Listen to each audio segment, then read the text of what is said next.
que estão nos assistindo de casa. Nós vamos falar hoje sobre um tema que, de fato, já foi trazido aqui algumas vezes. Nós vamos falar sobre a resiliência, sobre a perseverança e o não desista. Eu digo que já foi trazido aqui por outros expositores também, porque ele trata fundamentalmente de um mal que tem afligido os nossos dias, que é o suicídio. E, como já comentado, infelizmente os números não são animadores, né? Nós temos visto esse número crescer e principalmente entre os jovens, o que acende um alerta vermelho bastante intenso para nós. Então, é um assunto que, embora já trazido aqui, como eu comentei, nós temos que falar dele, temos que falar mais sobre ele, temos que entender que mecanismos nós temos para poder combater em nós mesmos, caso nós tenhamos alguma ideia do tipo, ou aqueles a quem nós possamos ajudar para evitar acontecer algo similar.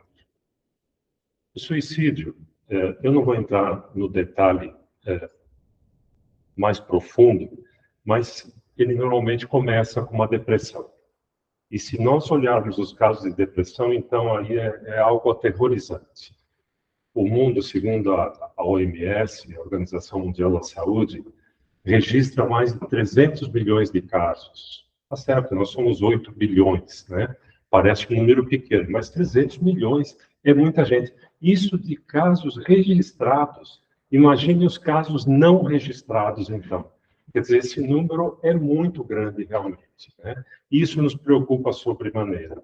Então, a ideia hoje é que nós façamos um exercício, através de alguns exemplos, de algumas histórias que nós temos aqui, para nos chamar a atenção daquilo que nós podemos fazer também para ajudar aqueles que se encontram no momento mais difícil.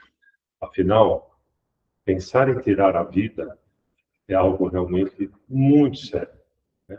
Principalmente para nós entendermos que a vida não cessa com este corpo, ela não termina com este corpo. Este corpo ele é uma etapa das nossas vidas, né? A nossa vida é eterna. Imaginem vocês nós chegarmos no plano espiritual e percebermos que nós tiramos a nossa vida, né? Isso realmente é extremamente doloroso. E as consequências desse ato são ainda difíceis, porque eu lembro que eu recebi há pouco tempo um vídeo de Chico Xavier dando uma entrevista para Hebe Camargo, quer dizer, já faz um tempinho isso, né? Os dois já nos deixaram há algum tempo. Mas a verdade é que eu não vou falar do vídeo todo, mas naquela entrevista, ele diz o que acontece com as pessoas que tiram a sua própria vida. Citando apenas um exemplo, uma pessoa que resolve se afogar, digamos assim, ela se lança no mar ou, enfim, em algum lugar onde ela consiga se afogar. Ela terá problemas sérios no pulmão, com efezemas, na vida futura que ela vier a ter, né? E assim por diante. Tá? Então, as consequências são realmente bastante danosas. Nós vamos falar mais ainda sobre isso. Eu gosto muito de observar a natureza. A natureza nos ensina tanta coisa, né? Há tantos bons exemplos na natureza. A natureza é sábia, na verdade. Se nós olharmos uma das grandes invenções que nós temos, que é o avião, é um negócio estranho, né? Aquele charutinho no meio, com aquelas asas laterais, uma coisa meio estranha. Mas esse invento foi inspirado nos pássaros, né? Os pássaros voam desde sempre. E tá certo, eles voam e voam bem, não caem, né? Então, o invento avião foi baseado nos pássaros. Outro dia, um colega nosso aqui, ele mencionou a sabedoria da mãe pássaro, que expulsa o filhotinho do ninho com a certeza de que ele vai voar.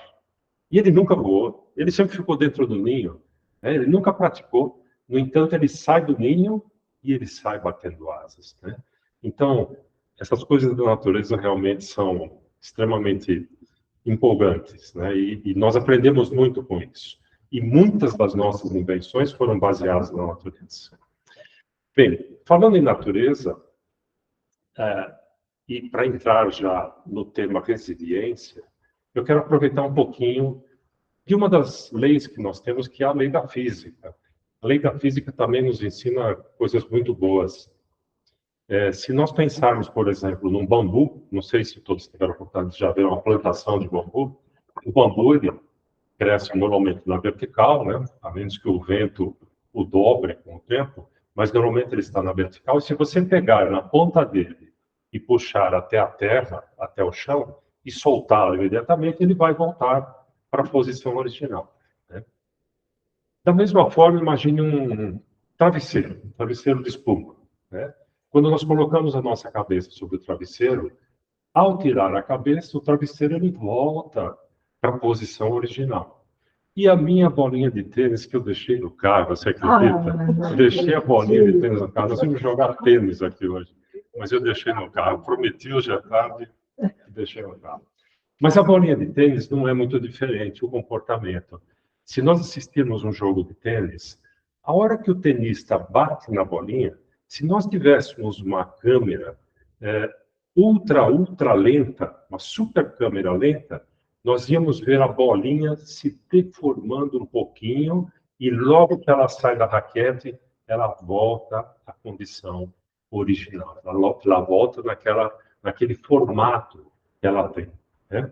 A bola de futebol é a mesma coisa, né? Quando chutada, ela tem uma ligeira deformação, mas logo que ela sai do pé do jogador, ela volta à formação original dela.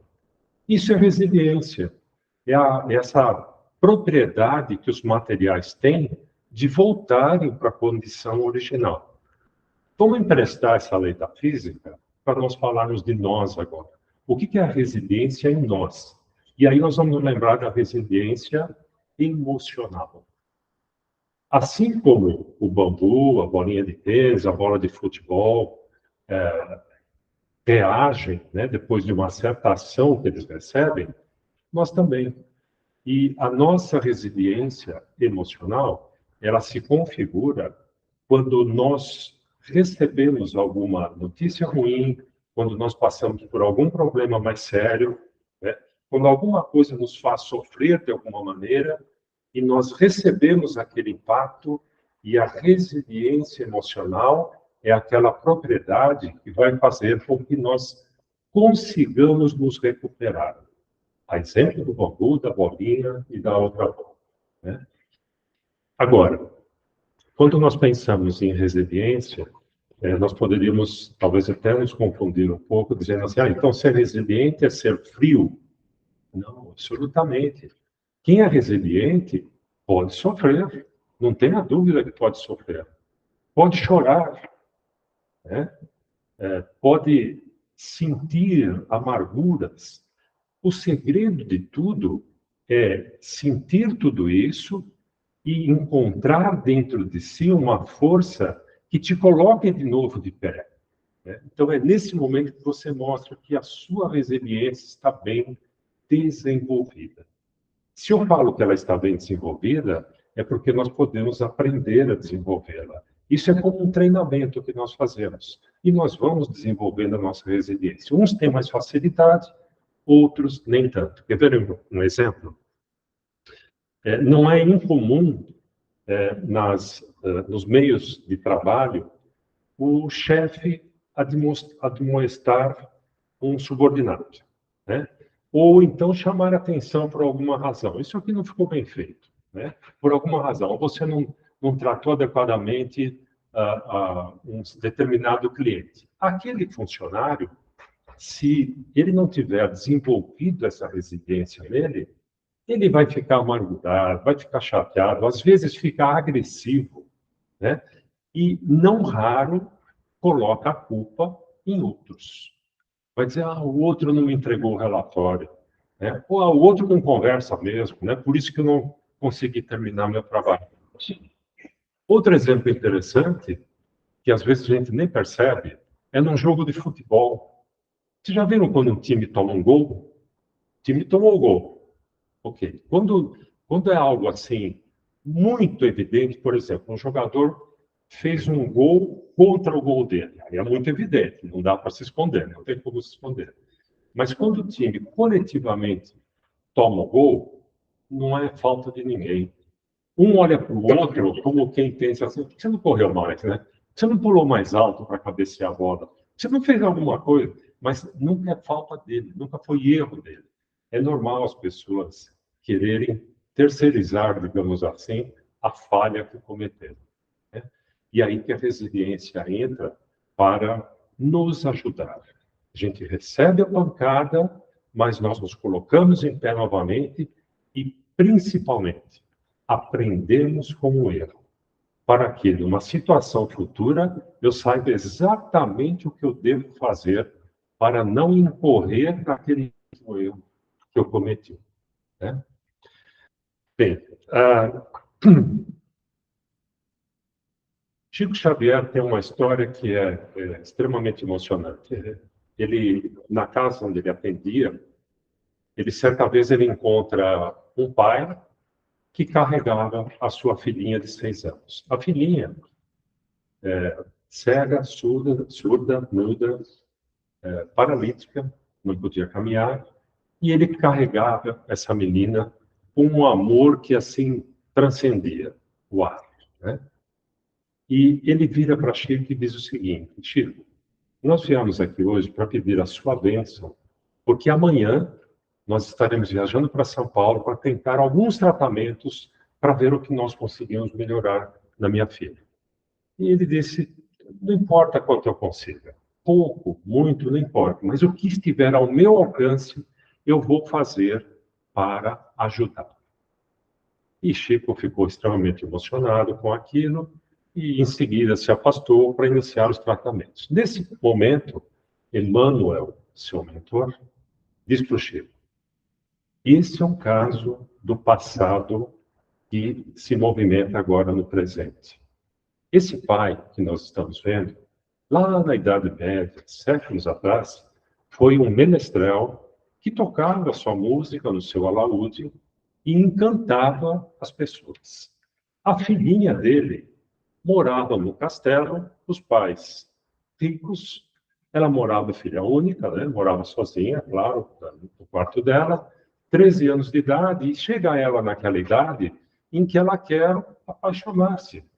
Aí, de repente, vem um menestrel, um bonitão, que canta muito bem, né? E encanta, como eu disse, as pessoas. E ele começa a cantar próximo da janela dela. E ela cai de paixão por ele, né? E isso continua por algum tempo, até que ele diz para ela que ele precisava continuar a turnê dele, porque ele tinha que passar em outras cidades, mas ele voltaria para encontrá-la e para se casar com ela.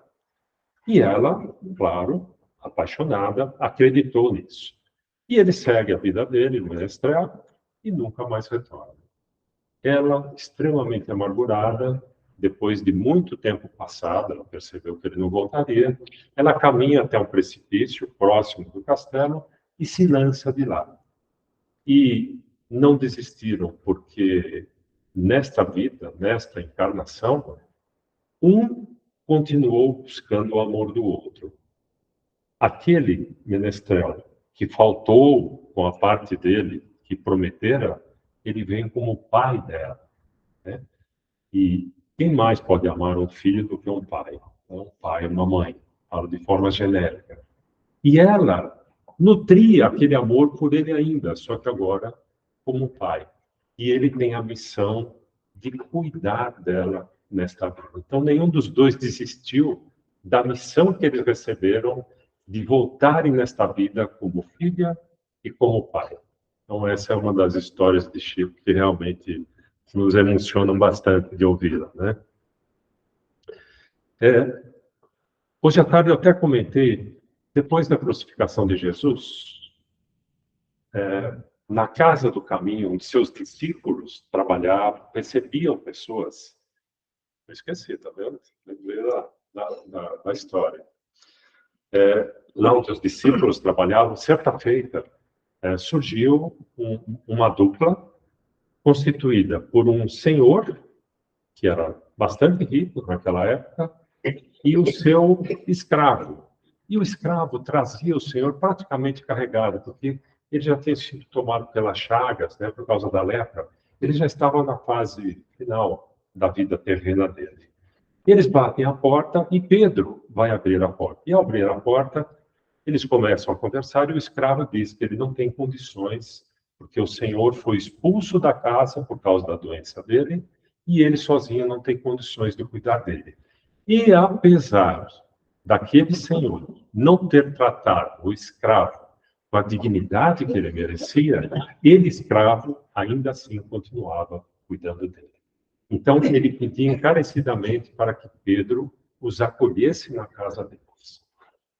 E Pedro, à medida que ele conversava com esse escravo, ele olhou mais, assim, de uma forma direta para aquele senhor que ele estava protegendo, o escravo, né?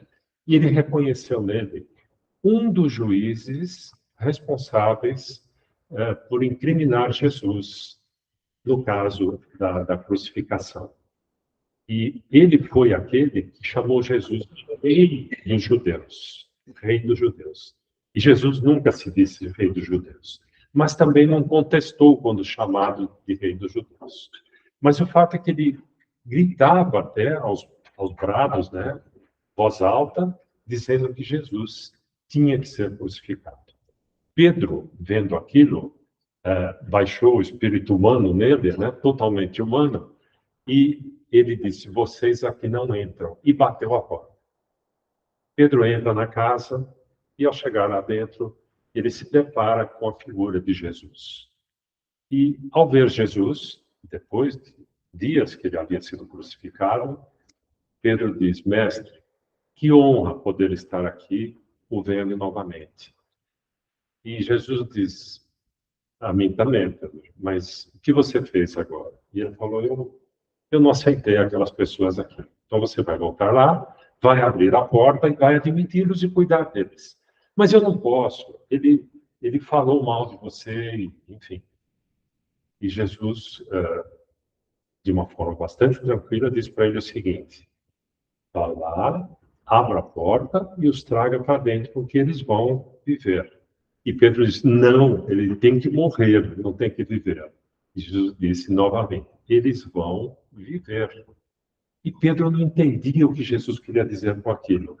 Até que Jesus disse assim, pois pense bem, Pedro, que consciência pesada consegue viver sabendo que ele terá uma vida eterna por causa daqueles erros que ele cometeu.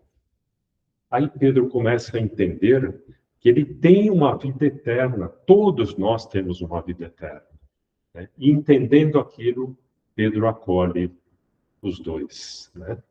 Então, essa história é para situar-nos que a vida segue, né? A vida segue. E a nossa consciência, ela segue junto conosco. Não há nada que a faça apagar. Então, é importante que nós caminhemos sempre no bem para não nos preocuparmos com a nossa consciência, né? Tem um poeta nordestino, Fernando Vilar, conhecido, ele deixou o nosso plano da Terra aqui há uns 7, 8 anos aproximadamente. Ele veio do Nordeste e, artista que era, poeta, escritor, ele queria trazer a arte dele aqui para o Sul-Sudeste, né? Onde havia maior desenvolvimento, isso há 50, 60, 70 anos atrás. Então, vem ele para cá, sem nada, praticamente, ele tinha pouquíssimo dinheiro, e ele consegue hospedar-se numa casa junto com 2 outros companheiros, e assim eles dividiam as despesas. Era uma pensão, quase um cortiço na realidade, né? Um lugar bastante simples. E ele tentava, ele saía todos os dias em busca de alguém que desse uma oportunidade para ele mostrar a arte que ele tinha. E nessas idas e vindas, ele ouve também algumas palestras, e na época ele se envolveu um pouquinho com a política, e as mensagens que ele ouviu daqueles políticos que falaram a ele, deixou assim extremamente triste e frustrado. Por isso que nós precisamos ter cuidado com aquilo que nós ouvimos também, né? De não deixar que essas mensagens nos afetem internamente, né? Principalmente de políticos. Então, ele, pelo fato de ele não conseguir evoluir na carreira dele, na arte dele, e ainda ouvindo aquelas notícias tristes, ele volta para casa um dia, senta-se na cama e fala: eu vou tirar minha vida.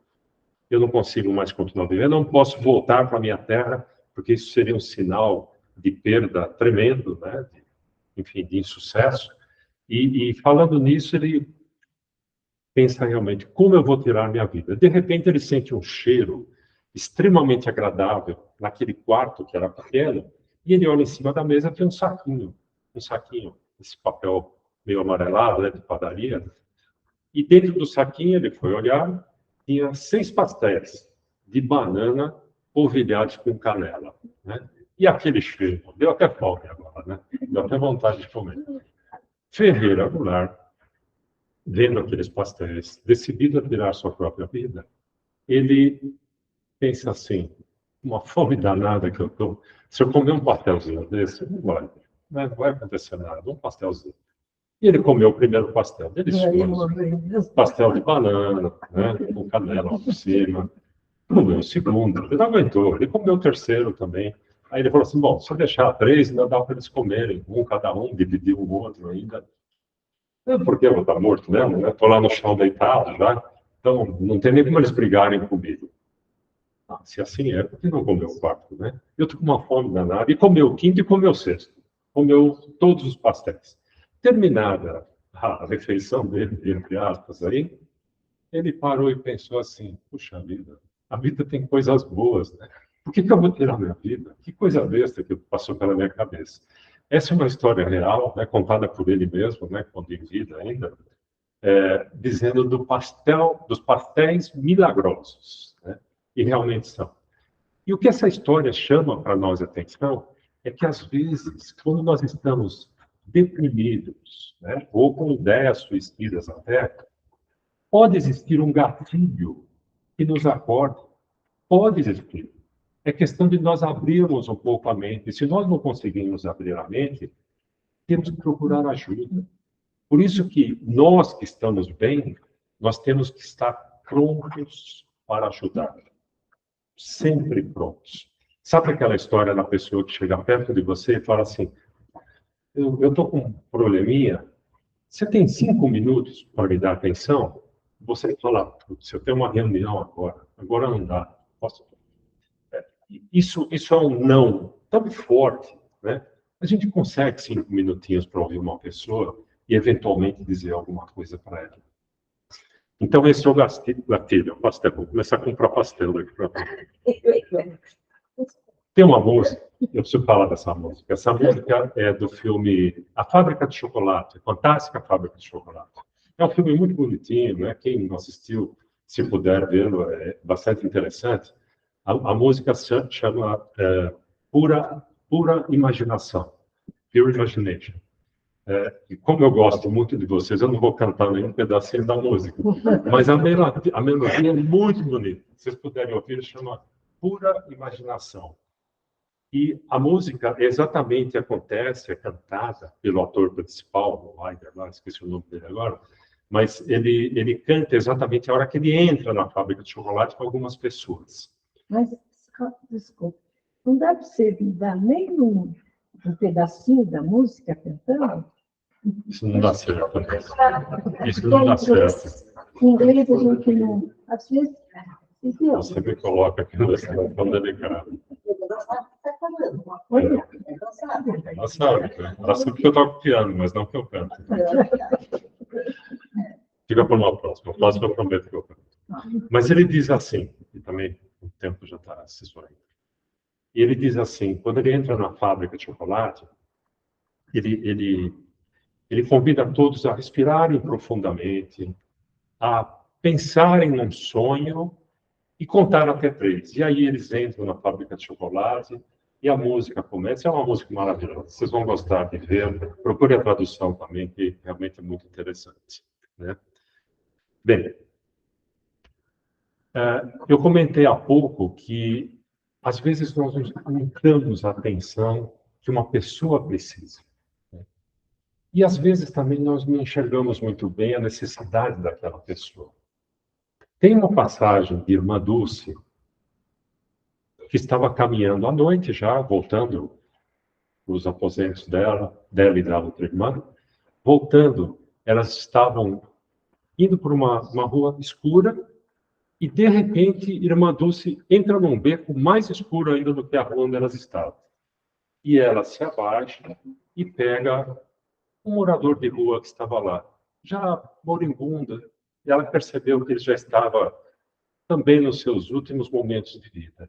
E ela pede ajuda para a irmã, que estava com ela, e as duas levantam, colocam-no na rua e imediatamente elas chamam uma ajuda, uma ambulância, e esse morador é levado para o hospital. Chegando lá, ele recebe algum tratamento, mas ele não resiste. A irmã, que estava junto com a irmã Dulce, terminado aquele processo, triste porque ele se foi, né? Ela pergunta para a irmã Dulce, mas irmã, a rua que nós estávamos era muito escura e o beco mais escuro ainda. Como é que a senhora viu esse homem lá deitado? E a irmã Dulce, com toda a doçura que ela tinha em sua voz, ela vira para outra irmã dela e diz assim, a pergunta não é essa, querida. A pergunta é como você não viu. Então, essa história nos chama a atenção para que nós temos que estar com os olhos abertos aos sinais que as pessoas nos dão, que os familiares nos dão, que os amigos nos dão, que um conhecido nos dá, que um colega de trabalho nos dá. Nós precisamos estar com os olhos de Irmã Dulce para enxergar isso tudo, né? Eu não marquei aqui, mas eu preciso falar dessa história. Essa história é de um menino de 8 anos que gostava muito de pintar. E nos finais de semana, o pai dele também pintava quadros. Ele arriscava pegar um pincel e pintar alguns quadros. E o pai o recriminava assim, de uma forma grotesca, dizendo que ele não tinha a mínima habilidade, nem com tinta a óleo, nem com tinta a água, nem com pincel, nem com nada. Que ele não tinha dom para aquilo. E o menino se ressentia demais por aquelas palavras do pai. E a mãe, percebendo isso, depois que ele saía da presença do pai, a mãe levantava a autoestima dele, dizendo que ele era capaz do que ele quisesse. Se ele quisesse ser um médico, ele seria um médico que descobriria cura de determinadas doenças.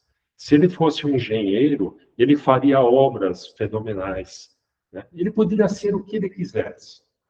Esse menino cresce, continua pintando, e um dia, dando entrevista, já adulto, na frente da sua casa, ele diz para os repórteres que estavam lá que tinha muita saudade da mãe dele, porque a mãe dele trabalhou muito a autoestima dele. E naquela oportunidade, Pablo Picasso vinha se tornar o maior dos pintores, né? Pelo menos um dos maiores da época, né? Do século passado, deste século que terminou há pouco. Enfim, essa história faz-nos prestar muita atenção na autoestima. As pessoas, quando estão com depressão ou caminhando para o suicídio, a autoestima delas é baixíssima. Então, é importante que nós saibamos estimular a autoestima também. É uma outra ferramenta. Resiliência. Aprender e ensinar a resiliência. Trabalhar a autoestima é fundamental. Perseverança, não desistir. Nós não podemos desistir. Quando alguém pensa no suicídio, ele está desistindo, né? Está desistindo de tudo, absolutamente de tudo. Madre Teresa de Calcutá. Um pouquinho antes dela se desligar do nosso plano aqui da Terra, ela foi entrevistada por um repórter americano que queria a todo custo, como se diz na gíria, derrubá-la, né? Ele queria realmente aprontar com ela, com perguntas que ele ia fazer. E lá pelas tantas, esse repórter pergunta para a Madre Teresa o seguinte: Madre, qual é o seu Deus? Bom, e pergunta para a Madre Teresa de Calcutá: qual é o seu Deus? E ela assim, de uma forma bem tranquila, responde: meu Deus é o amor. Aí o repórter, que não tinha muito mais, né, como contestar uma resposta dessa, diz assim: e qual é então a sua religião? Perguntar de novo para a Madre Teresa qual é a religião dela é abusar até, né? E ela também responde com muita candura na voz que a religião dela é o outro. Com essas duas respostas, ela acabou de sintetizar os maiores mandamentos, que é amar a Deus acima de todas as coisas e ao próximo como a si mesmo. E aí o repórter não tinha mais o que perguntar, evidentemente, né? Bem, nós temos poucos minutinhos. Não. Não temos? Quanto nós temos? Pode. 5 minutinhos. 5 minutinhos. Há uma história real, né? História com H, portanto, né? Real, fato, de um comediante americano, já em 1940, por aí, 1930, 1940, mais ou menos dessa faixa, que foi até contemporâneo de Carmen Miranda, né? Latino-americana, nós conhecemos. O nome dele, Jimmy Duran. Jimmy Duran, ele era um cidadão extremamente feio, muito feio, né? Não tinha muito para onde fugir. Tão feio, ele era narigudão, orelhudão, careca, né? Então ele usava um chapeuzinho de coco para esconder a careca dele, né? Começar a usar um chapéu de coco também daqui a pouco. Mas ele era um contador de histórias, como poucos, né? Ele contava histórias, ele conseguia reunir multidões, e era na época da guerra, lá nos anos 40.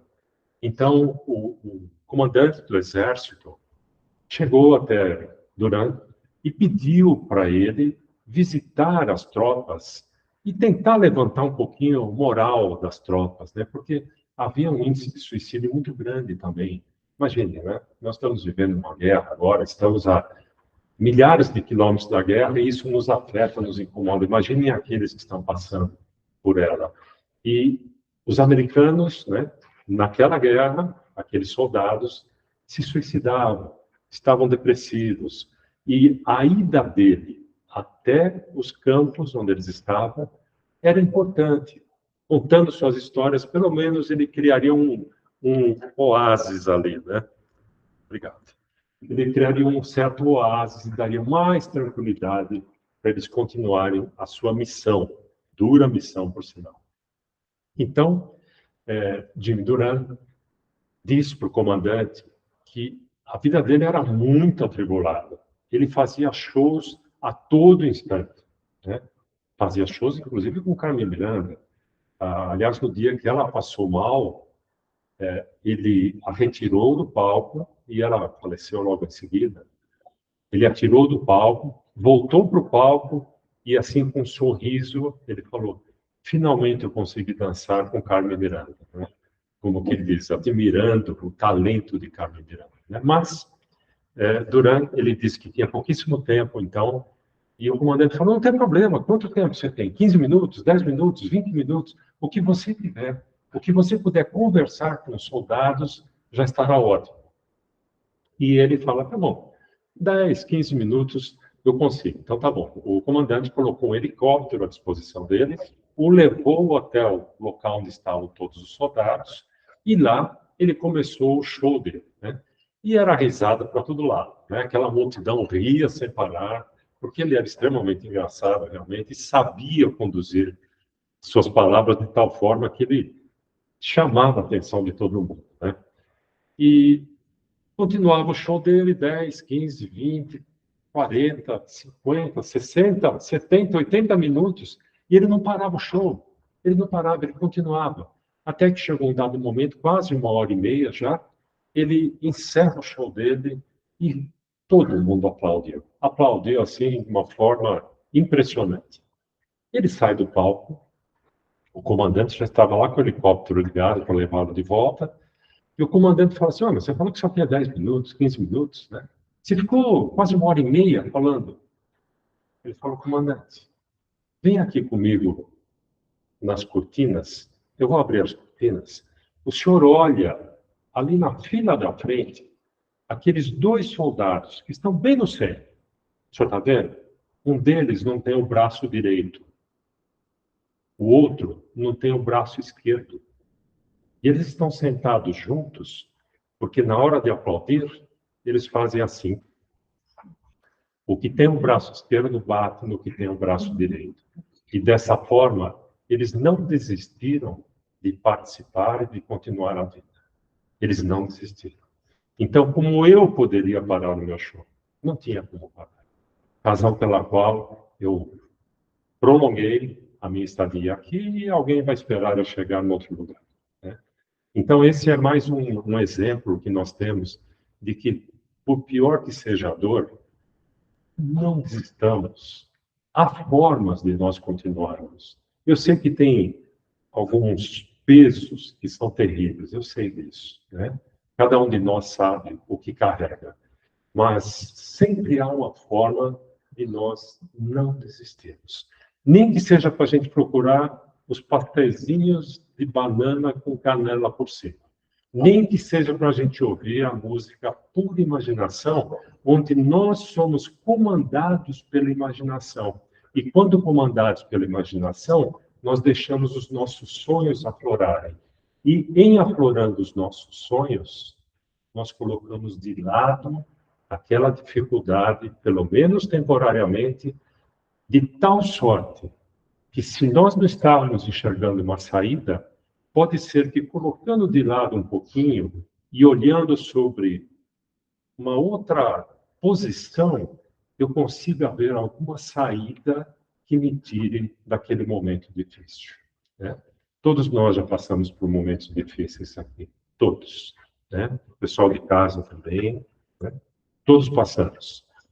E nós levantamos e seguimos em frente. E assim tem que ser, trabalhando nossa resiliência, sendo perseverantes. Lembrando que ser resiliente e ser perseverante não significa ser teimoso, não significa continuar naquilo até o final, a qualquer pena. Não, não é isso. Mas é agir adequadamente, buscando um final através de meios diferentes. Se eu repetir tudo sempre do mesmo jeito, eu vou chegar sempre no mesmo final, não adianta. Então, eu preciso trabalhar para que eu consiga modificar o meu final de uma forma positiva, né? Bem, tem mais uma, mas essa daqui é muito longa. Era isso que eu queria conversar com vocês, sobre a resiliência, sobre a perseverança, sobre a autoestima, sobre a nossa atenção. Eu não tenho certeza, mas acho que foi Voltaire que falou que não adianta nós não fazermos o mal, é preciso que nós façamos o bem. Nós precisamos ter isso em mente, constantemente, assim de uma forma disciplinada, né? Sempre fazer o bem. Obrigado pela atenção de todos. Uma ótima noite. Que continuemos na paz, como estamos agora. Obrigado.